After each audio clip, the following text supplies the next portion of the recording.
This Wednesday, today, falls on September 11th, a date that is significant around the world. We find that, especially for Americans, it can be a topic that can be very difficult to talk about.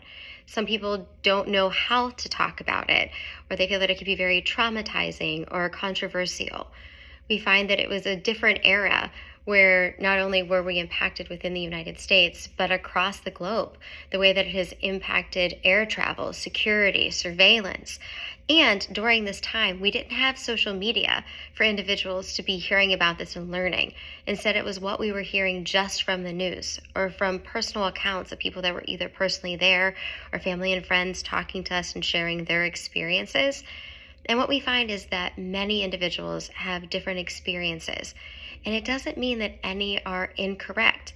How people respond to extremely stressful or traumatic events or to events that are world changing are going to be varied.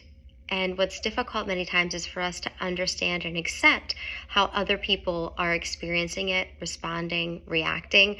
Sometimes somebody may not say something or act in a certain way, but it doesn't mean that they aren't struggling on the inside as well. What is also very interesting to note is that how we are seeing responses decades afterwards.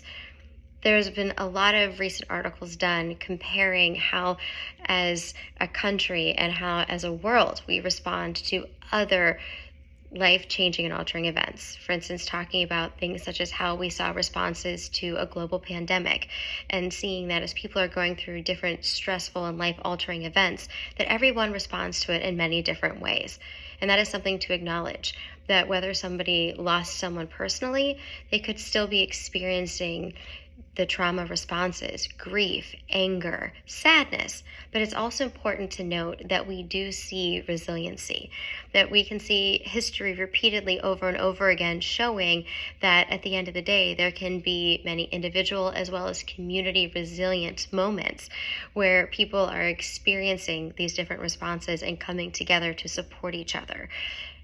It's often noted from a mental health standpoint that these could reassure society, seeing that previously surviving grief, pain, loss, and change can also help people to adjust, even if something about a new normal isn't normal at all.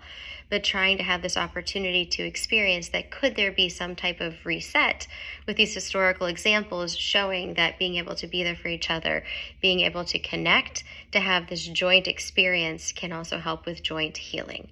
So whatever it is that someone is feeling today, whether they're voicing it or not, whether they are coping by speaking and sharing or by internally processing, recognizing that each person will be experiencing that differently, but it is important to make sure that we never forget and always remember and are able to have comfort in our own experience, but knowing that we are not alone in that experience as well. Be well.